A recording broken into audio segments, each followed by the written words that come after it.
Olá, educadores! Sejam bem-vindos a mais um programa Educa Ação. E como eu gosto de reiterar, no Cinep MG, todos os dias são dias para se aprender.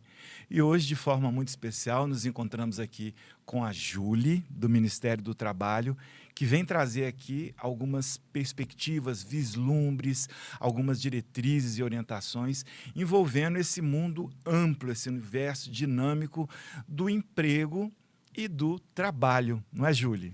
Exatamente, bom dia para vocês, é um prazer estar aqui e trazer um pouquinho das informações do papel de orientação do Ministério do Trabalho. Nós, da fiscalização, e eu, enquanto auditora fiscal do trabalho, nós temos o objetivo de levar a informação para toda a população, para as escolas, para toda a equipe ali, os professores, os administrativos, exatamente porque a gente sabe que a educação vem através da informação, então nós, enquanto Ministério do Trabalho, sabemos da importância de se levar informações acerca da prevenção de acidentes dentro do ambiente escolar, as normativas, a gente sabe que está muito em voga a NR1, né, que é um tema de uma norma regulamentadora, e nós estamos aqui então à disposição para esclarecer as dúvidas de vocês e levar essa informação que é o nosso know-how, né? Nós sabemos do ambiente do trabalho, nós prevenimos acidentes e o nosso objetivo aqui é, junto com vocês,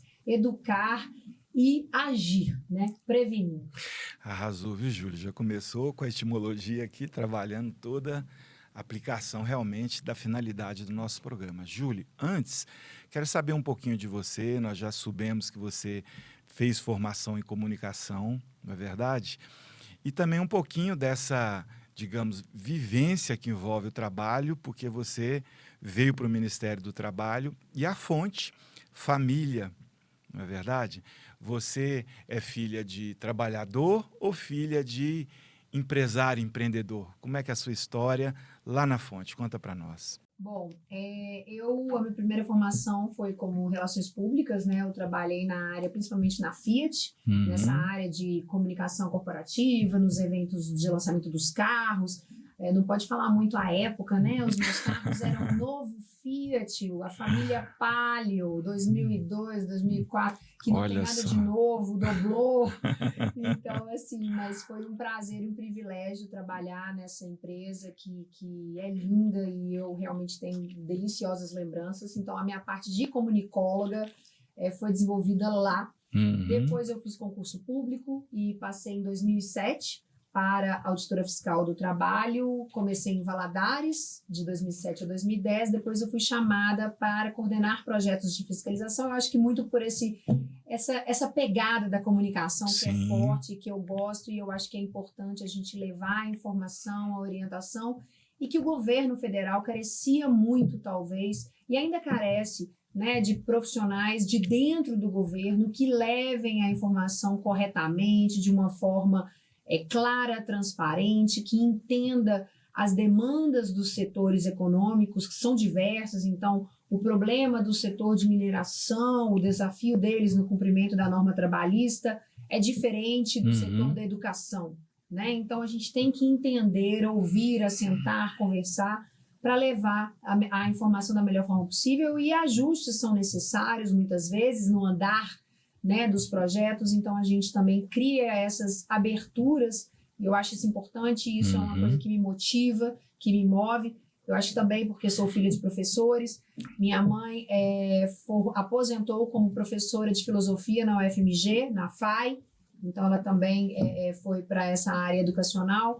O meu pai, ele foi professor também, mas ele foi mais para a área administrativa, então ele foi diretor de escolas, da SENEC, eu não sei se você conhece, Campanha Nacional de Escolas da Comunidade, ele chegou a presidente, então eu também acompanhei muito essa jornada dele junto às escolas, tentando levar as escolas de todo o estado, de todo o Brasil, a parceria ali com as redes de ensino, onde principalmente não tinham escolas de qualidade. Então eu tenho essa formação dentro de casa e esse amor pelo ambiente escolar, pelas escolas, sabendo que é ali que se planta as sementes que verdadeiramente vão surtir, vão germinar ao longo da vida, e é por isso que a gente está aqui buscando esse apoio hoje das escolas para levar a ideia da prevenção de acidentes para o ambiente escolar, para os alunos, para as crianças, para os nossos jovens. Excelente, Júlia. Quantos irmãos? Tem mais gente na família, além de você? Vocês são quantos? 4 no total, né? A minha mãe teve uma escadinha, então, e eu fui o melhor acidente da vida de mamãe 10 anos depois. Temporã. Então, eu fui um acidente de percurso, mas muito feliz, porque eram 3 homens, né? Então, eu tenho 43, o mais novo tem 53, eu tenho um irmão deficiente, que é esse mais novo, e tem outros 2, 54 e 55. Então, foi uma escadinha e 10 anos depois, quando ela tinha 38, e antigamente isso era uma idade assim, mais avançada, né? Porque hoje as mulheres estão tendo filhos com 45 e tudo, a medicina avançou, então tá tranquilo. Mas naquela época, uma mulher com 38 anos, ela ficou preocupada, mas deu tudo certo, graças a Deus estamos aqui. Estão todos aí bem criados, graças a Deus. Justamente dentro dessa situação que a gente hoje percebe quando se classifica ensino-educação. Então, hoje, muita gente diz que a escola ensina, mas que educação é a família, vem de berço, fala-se muito disso. Onde você estudou, Júlia? A sua formação se deu em que escolas? Você é de Belo Horizonte? Sou de Belo Horizonte. A minha mãe, por ser professora da UFMG, ela tinha desde pequeno acesso à creche dos professores da UFMG. Então, e assim, ela realmente ficou pouco tempo afastada das atividades, porque ela era realmente muito apaixonada e tinha esse benefício de ter uma creche ali no campus da UFMG, então onde ela poderia me ver ao longo do dia e dar as aulas, né, que ela tinha ali uma paixão muito grande pela filosofia, então ela provavelmente foi professora de muitos de vocês, professores na área de filosofia da educação. E então eu comecei na creche com 3 meses, e aí lá também já existia uma escola dentro do campus da UFMG para os filhos dos professores, e depois eu fui para o Colégio Pitágoras Pampulha, que hoje não existe mais, mas é uma rede grande, né? Pitágoras, promove, enfim. E aí eu me formei no 3º ano do Pitágoras, e aí já fui para o vestibular para a área de comunicação. Fiz aqui em Belo Horizonte UniBH, ali na Lagoinha, que hoje também não existe mais, mas existem outros campos. Sim. E em 2007 eu passei no concurso para Valadares, imediatamente resolvi fazer o direito para realmente me ajudar nas minhas atividades de auditora fiscal, né? Então eu comecei na Fadivale, em Valadares, eu preferi fazer o vestibular, porque quando eu fiz reobtenção realmente me jogou muito bagunçado, então eu fiz o vestibular. Comecei lá em 2010, voltei para cá, apliquei aí a minha faculdade em 4 universidades para ver quem me jogava mais para frente, porque eu já estava no 8º período. E aí o UniBH me acolheu novamente ali no campus do Direito, que fica em Lourdes, e eu finalizei lá em 2012. Como gosto muito de estudar, já fui fazer um mestrado na PUC em Direito do Trabalho, e o qual eu encerrei em 2014, e agora eu tenho feito outros cursos mais ligados à área de autonomia emocional, oratória, cursos que eu entendo que assim, são base hoje para qualquer outro curso, é exatamente essa visão do dentro. As pessoas, às vezes, para transbordar excelência nas suas várias atividades, elas têm que se preocupar, e cada vez mais eu tenho essa certeza, com como elas estão por dentro, para que elas possam realmente transbordar o melhor que elas têm dentro do seu trabalho, da sua família. Então eu venho estudando um pouco isso do lado do ser humano mesmo nos últimos anos. Herança de mamãe filósofa, não é? Possivelmente. Tenho estudado também sobre filosofia, estou atualmente fazendo um curso de filosofia, porque acho que hoje, com 40 anos, a minha visão é bem diferente de quando ela falava sobre filosofia. Eu era bem novinha em casa, mas a gente sempre se questionou sobre o papel do ser e o que a gente veio fazer aqui, se a gente está a passeio ou não, ou qual é o legado que eu quero deixar aqui nesse planeta. Então, isso foi sempre um questionamento desde pequena, e eu acho que isso me moveu em muitas decisões na vida. Ótimo, Júlia. Olhando aqui agora na aplicação do trabalho, a gente teve uma interação agora há pouco com o presidente, professor Winder, e o doutor Mauro, com o Marcos, seu chefe, na questão que envolve justamente a sua primeira formação, que é a comunicação. Então, hoje a gente percebe, principalmente em órgãos como o seu, onde você atua hoje, aqui também, na nossa entidade, na nossa instituição, com relação a termos, digamos ali, um papel que muitas vezes, junto à sociedade, ganha uma tradução, que é um papel, digamos assim, punitivo, de ajuste, de correção, quando, na verdade, é bem mais amplo que isso. Eu queria que você contextualizasse um pouco hoje essa ação, principalmente a partir da sua vivência de comunicadora, que trabalha para fazer uma tradução assertiva para que o papel de vocês seja mais efetivamente cumprido. Fala um pouquinho, primeiramente, desse pré-conceito e da maneira como vocês têm trabalhado nessa atuação, que foi o motivo de terem vindo aqui, inclusive, não é? Sim, sim. Inclusive, a gente agradece a oportunidade, porque realmente é muito bom a gente sentar para tomar um cafezinho, bater papo e explicar, né, as nossas diversas frentes de atuação. E realmente, assim, quando a gente é parado num carro, numa blitz, né, o pobre do juiz de futebol, né, são pessoas que às vezes são discriminadas e atacadas e ele está ali cumprindo o papel dele, né? Eu tenho dó do juiz, porque o juiz ele já tem que fazer uma reza introdutória, porque o povo xinga o tal do juiz, né?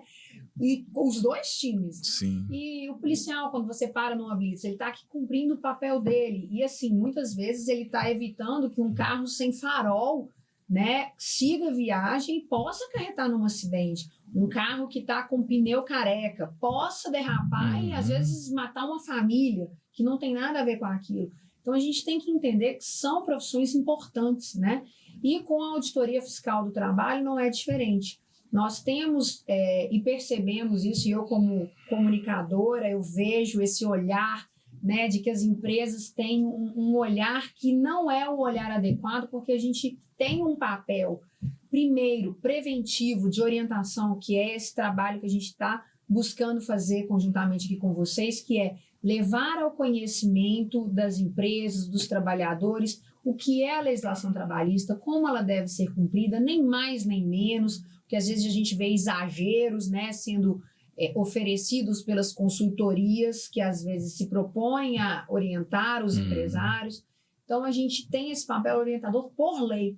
Então, eu estou aqui cumprindo meu dever legal de orientar gratuitamente as empresas, né? Esse papel de orientação é exatamente para prevenir o acidente, porque o nosso objetivo é 0 acidentes. Então, quando a gente, porventura, vai até uma empresa para verificar um acidente que aconteceu, aí a gente já aconteceu o acidente, então o tempo não anda para trás, mas o nosso papel de orientar, fazer lives, palestras e tudo, é exatamente para que esse acidente não aconteça. E é claro, o setor da educação é um setor que, por si só, naturalmente, tem menos riscos no ambiente de trabalho do que uma mineradora, por exemplo, do que uma empresa metalúrgica, que aí você vai ter risco de ruído, risco de poeiras metálicas, enfim, outros riscos inerentes ao próprio processo produtivo, né? Mas não deixa de ter riscos, e riscos que a gente pode facilmente, com uma orientação simples, criar esse alerta e essa visão para que o próprio corpo ali dos professores, dos alunos, dos diretores, corrijam e saneiem interna corporis mesmo, ali dentro da própria escola, né? Então, para a gente evitar ali uma torção de pé, que às vezes gera um afastamento aí de 10, 15 dias, né? Evitar um choque elétrico, que às vezes é um fio que está desencapado que ninguém reparou. Então, o nosso objetivo é levar esse olhar da fiscalização que é próprio nosso, ou seja, a gente está acostumado com esse dia a dia, para orientar o aluno, o professor, a olhar, é quase um checklist, a olhar determinadas coisas que a gente, repetidas vezes, vê que acontece no ambiente das escolas, por exemplo, e que poderia facilmente ser saneado, para que a gente não tenha o acidente de trabalho. Então, nosso grande objetivo é, ao fim e ao cabo, prevenir o acidente. Mas a gente vê que com a orientação, com palestras, com esse momento aqui, a gente consegue levar esse olhar que é nosso da fiscalização, que é a nossa expertise. A gente sai de uma empresa, entra em outra, a gente fala, nossa, mas você repetiu de novo, não acredito. Então, o nosso objetivo é, já mapeando esses problemas que são crônicos de uma atividade, levar esse know-how e trazer para vocês de uma forma gratuita, clara, até por meio de cartilhas, manuais, enfim, essa orientação para que a gente possa prevenir e, ao final, ter acidente zero, afastamento zero. Então, assim, as normas regulamentadoras, a gente já tem um checklist mais ou menos ali do que é importante para o setor da educação, né? Agora, NRU, o que deve ser observado? Porque a gente vê muitas vezes que é exigido além do que precisa. Então, a gente também não quer, a gente quer levar a informação certinha, como ela deve ser passada. Ótimo, Júlia. Outro aspecto, Júlia, dentro desse desenvolvimento dessa atividade envolve, vamos pensar assim, o nosso segmento é peculiar porque o cliente final, apesar de ser o estudante que ali se encontra, no caso do ensino superior, ele também vai ser o que assina o contrato, mas na grande maioria das instituições de ensino são as famílias. E a família tem um impacto direto ali muito intenso, até porque a gente se relaciona com ela de maneira regular, há reuniões, tudo que envolve algum ajuste, adequação junto aos estudantes vai passar pelos seus pais. E ali tem profissionais que trabalham diariamente que se encontram quase que a maior parte do tempo em contato direto com o estudante.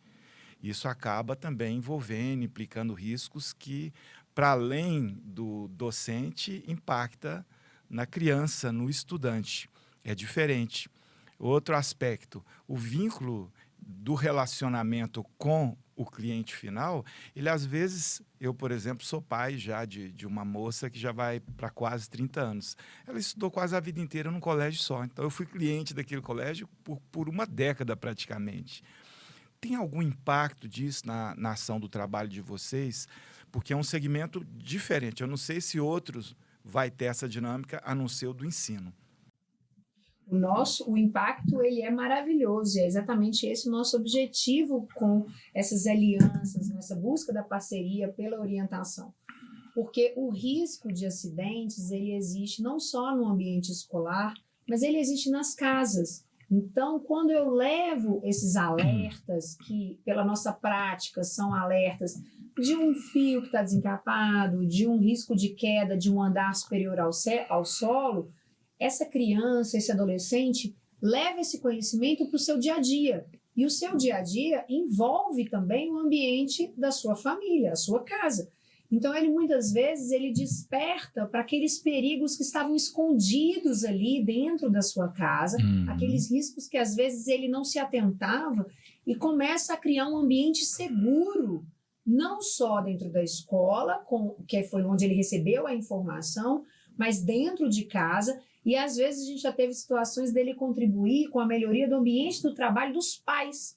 Porque quando há um compartilhamento dessas conversas, e ali na mesa do café da manhã, na mesa do almoço com os pais, o pai se liga de que tem um risco no trabalho dele que ele não estava vendo e leva esse olhar da prevenção também para a sua empresa. Fora que a gente não conversou ainda, mas o jovem de hoje é o trabalhador de amanhã. Sim. Então, quando a gente tem uma pessoa que tem esse cuidado com a prevenção de acidentes desde pequena, ele é um trabalhador que vai contribuir para a prevenção lá na empresa. Ele é um empresário que vai ser mais consciente com a necessidade de proteger o ambiente de trabalho para evitar acidentes. Porque ninguém quer um acidente de trabalho. Nem o acidentado, nem a sua família, nem o empresário, nem o governo, nem o Estado, fora que isso tem um custo Brasil muito caro. Então, se a gente reduz os acidentes, a gente está reduzindo tributos, a gente está reduzindo aí custos que acabam caindo sobre o brasileiro. Então, ganha todo mundo. É uma verdadeira relação de ganha-ganha quando a gente começa a criar essa consciência da necessidade de ligar um olhar para a prevenção de acidentes. Pegando o embalo, vocês vieram trazer um projeto que já tem extensão de aplicação. A gente interagiu antes no SESI, que é uma entidade ligada à Federação das Indústrias aqui no nosso estado. Você trouxe até a vivência da aplicação do projeto no Maranhão. Fala um pouquinho do projeto e do impacto dele aqui no nosso segmento. Perfeito. A CAMPAT é a Campanha Nacional de Prevenção de Acidentes, né? Ela é uma campanha que é prevista na nossa legislação, na CLT, há décadas, e nós temos estados que já desenvolveram várias frentes de atuação de levar esse olhar dentro dessa campanha para as escolas, para as empresas. E Minas, a gente não fica atrás, né? Então, a gente já está aqui agora cheio de ideias para poder levar essa nossa criatividade que é peculiar, e a gente é sempre premiado por isso, né? Pelo mineiro que é inquieto e gosta de criar e ter sempre novas iniciativas. Então, a gente está olhando o que já foram feitos em outros estados. Nós temos aí no Maranhão um projeto de lei e um concurso já cultural, onde as crianças escrevem de acordo com a sua faixa etária, fazem um desenho, né, e no mês de outubro são premiadas, ou escrevem frases ou redações, né, porque o adolescente ele já vai mais para o lado da redação. Mas a gente tem um concurso cultural que é promovido dentro dessa campanha de prevenção de acidentes no Brasil todo. E agora, nosso objetivo, então, é que Minas já saia na frente e a gente consiga aí novos vencedores mineiros no ano que vem. Pessoal, conto com vocês. Quer dizer que ele envolve também um concurso com premiação, vocês me disseram ali, em dinheiro para os vencedores, no caso, estudantes. E é só no ensino básico, ensino superior, não. A princípio, o objetivo da nossa campanha é a consciência aí da criança e do adolescente. Então, a gente fala de ensino básico. Nada impede que a gente já desenvolva, porque a gente é criativo, uma campanha para o ensino superior. Mas como a gente precisa de dar um gás inicial, a gente está trabalhando com o que existe até hoje, que já é forte em vários estados e que a gente está precisando de fortalecer aqui em Minas, que é levar esse concurso, criar CIPAs, né, dentro das escolas, então criar aí atores que vão ser os jovens, as crianças, que vão criar esse olhar para a prevenção e que vão ser verdadeiros, como se fossem escoteiros dentro das escolas, com esse olhar da prevenção, para evitar aí os acidentes de trabalho dos coleguinhas e também dentro das suas casas, e assim como a gente disse anteriormente, até ajudando os pais na prevenção dentro dos seus ambientes de trabalho, por exemplo. Júlia, Minas Gerais é referência de tradição, de qualidade. A gestão da qualidade nasceu aqui com o professor Vicente Falcone. Eu vi aí no seu relato que você estudou em instituições particulares de ensino, todas essas que você citou associadas aqui na nossa instituição, que tem quase 80 anos de existência. Eu não sei se você sabe, hoje, se pegarmos o extrato do ensino particular de Minas Gerais, a gente fica entre as melhores escolas do mundo no desempenho de teste PISA. Então, a gente tem, sim, uma diretriz hoje com muito foco em qualidade. Como é que é o impacto disso no trabalho de vocês, quando vocês interagem ou desenvolvem as ações de vocês junto a entidades que vocês veem, como, por exemplo, uma Fundação Dom Cabral, a 7ª escola de negócio do mundo em qualidade? Faz diferença quando vocês interagem na ação do trabalho com instituições que vocês veem que prezam qualidade no desenvolvimento do seu trabalho? Não, com certeza. A própria entidade, a própria Fundação Dom Cabral, por exemplo, eu também passei por lá. Eu tenho que concluir minha pós, porque foi a época que eu estava estudando para concurso, então eu tive que fazer escolhas ali. Mas é, assim, sensacional. Eu fico orgulhosa de falar dessas instituições, né, que eu passei por elas e que são de Minas. E, com certeza, é uma via de mão dupla, né? Então, a gente tem aí um arcabouço de materiais que são desenvolvidos para essa campanha da CAMPAT, da prevenção de acidentes. E as escolas também trazem ideias e contribuições para novas ferramentas, novas dinâmicas, porque ninguém melhor do que o setor pedagógico de uma escola que é referência, que é excelência e que sabe como criar e sabe a melhor forma de introduzir ali esse olhar da prevenção dentro do seu material. Então, essa troca ela é muito rica, e nos outros estados que o projeto já está desenvolvido há vários anos, a gente vê que surgiram muitas ideias de materiais vindos das próprias escolas, que são ao fim e ao cabo, a ponta ali que vai ver o que é melhor aplicável, o que não é, o que funciona, o que não funciona.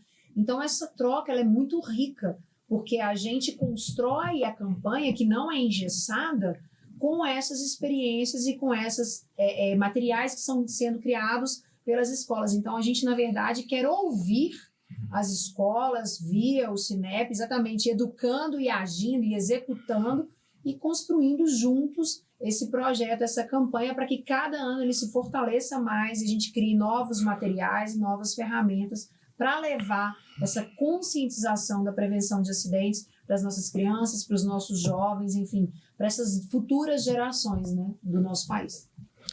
Júlia, outro detalhe, caminhando assim mais para o final aqui da nossa interação, é que a gente sabe que na gestão do trabalho vamos ter ali 2 vieses, a gente que atua na área de educação, eu sou professor dentro do segmento de negócios, o departamento pessoal e o RH.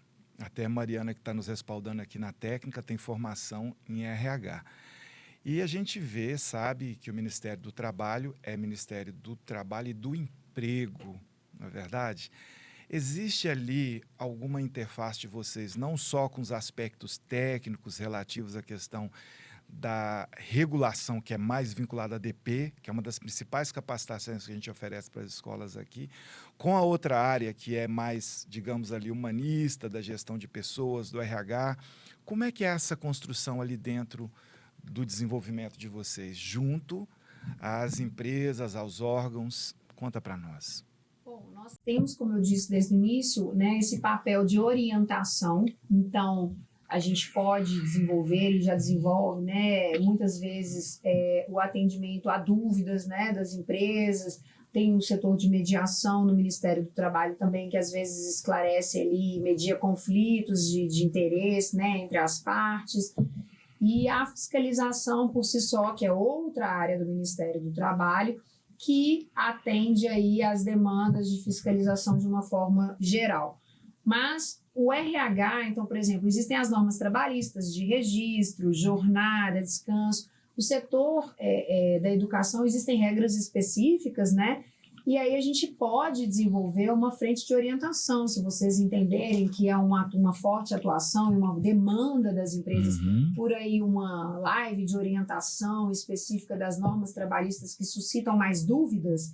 A gente tem esse papel de orientação e é possível que a gente troque essas figurinhas em algum momento a demandar pelo Cinep, porque assim, é difícil para a gente. Imagina se amanhã todas as escolas do estado resolverem ligar para o Ministério do Trabalho. É complicado.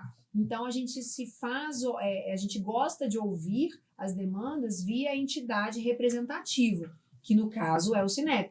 Então, é importante que as escolas apresentem as suas dúvidas, as suas demandas na seara trabalhista, né, vinculadas ao direito do trabalho, porque aí Receita Federal já é com a Receita Federal. Sim. E as outras áreas com seus órgãos competentes, mas que se articulem e demandem o Cinep, que de uma forma organizada passa para a gente as dúvidas e as necessidades. Então, a gente está sempre com as portas abertas para fazer uma live de orientação de algum tema específico, por exemplo, os riscos psicossociais, NR1, está em alta. Se vocês acharem que é importante que a gente faça um bate-papo nesse sentido, quais são as principais dúvidas, vocês mapeiam primeiro, que a gente faz uma orientação já direcionada ao atendimento e esclarecimento, que é do nosso interesse total que a parte trabalhista esteja orientada, porque assim, para a fiscalização do trabalho, para a inspeção do trabalho, para mim, enquanto auditora fiscal, não existe nada mais feliz do que ver que esses momentos de orientação surtiram efeito ali na frente, quando a gente, porventura, às vezes vai atender uma demanda de fiscalização e ver que está tudo organizado, que as escolas, pelas suas CIPAs mirins, corrigiram ali alguma coisa que precisava de arrumar, um buraco no piso e que evitou um acidente, e aí não há lavratura de nenhum auto de infração. Esse é o grande... significa que nosso trabalho deu certo. Então, o nosso grande objetivo, enquanto auditores fiscais, na verdade, é que os ambientes não estejam beleza. e que não tenha nenhuma lavratura de auto-infração. Existe um preconceito achando que a gente ganha em cima das multas, não tem nada disso. Então, assim, é importante trazer essas informações, porque, na verdade, a grande realização, por exemplo, enquanto coordenadora de projetos que sou, é ver que esse trabalho de comunicação surtiu efeito e que possíveis dúvidas foram saneadas, às vezes desconhecimento da norma, do que deveria ser feito. A gente levou a informação, foram corrigidos e que agora o ambiente de trabalho está melhor para todas as partes e que aí está tudo beleza e não existe lavratura de multa, de auto-infração, porque não há do que se falar. Então, essa é a grande realização para a gente, por meio desse trabalho. Afinal das contas, são pessoas, é gente. Então, é um trabalho humanista, vamos falar assim. Foco sempre dentro ali da gestão de pessoas de fato. Ô, Júlia, tem tanto assunto aqui para a gente abordar, eu vou me lembrando de detalhes aqui, eu creio que vai haver uma outra oportunidade, a gente agora está se aproximando, a Júlia vem nos procurando há algum tempo, finalmente deu certo hoje, e há muito que se fazer, nós traremos vocês para falar em diversas outras oportunidades e para agregar valor também no desenvolvimento propositivo de projetos. Um assunto que nós não abordamos aqui, que é a pejotização. Quando você fala Ministério do Trabalho e do Emprego, há uma tendência hoje, quem é professor e vem da sala de aula das crianças, dos estudantes, dos jovens na faculdade, de quererem ser empreendedores, donos. Então, antigamente era muito com foco no emprego. Hoje, muita gente, eu quero ser dono. Geração Z, então, tem muito essa pegada. Eu queria que você deixasse uma mensagem aqui para os nossos educadores. A maior parte dos empreendedores educacionais eram empregados, professores, a maior parte do ensino público ainda viram uma oportunidade, empreenderam, empregam hoje uma proporção absurda de gente no mercado. Quero que você deixe uma mensagem para os educadores, para os estudantes, a partir da sua vivência de menina, de mulher, de profissional, que está nessa seara há tanto tempo, com tantos vieses, de comunicóloga, agora de auditora. Então, queria que você deixasse uma mensagem, por gentileza. Bom, a mensagem que eu deixo para vocês é que o empresário, ele é uma peça fundamental neste país.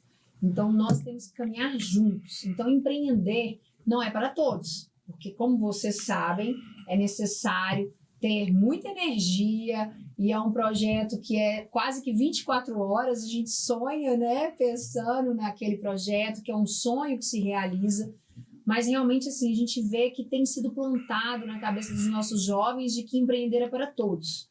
E não é. Existem perfis de pessoas, existem pessoas que têm aguerrido esse desejo pelo novo, por desbravar, por conhecer, adquirir novos conhecimentos, estar sempre se atualizando. E existem pessoas que têm outros perfis. Então, é importante que a gente entenda quais são os nossos desejos internos para que a gente não condene os empregos formais, que são extremamente importantes. Então, uma pessoa que gosta de trabalhar sob o comando de outros líderes, né, ali com um horário mais fixo de trabalho, ela é uma pessoa que provavelmente não vai querer ser uma empresária. E está tudo bem, você tem excelentes cargos e oportunidades para ser empregado, né, para ser trabalhador. Então, condenar o cargo de empregado é o que a gente vê por aí. Um motorista de Uber, e muitas vezes não é nem o Uber, mas aquele profissional que se diz empresário, carregando uma mochila das costas, que é do iFood, a bicicleta que ele pegou emprestado do Itaú na catraquinha. Ali é um empresário?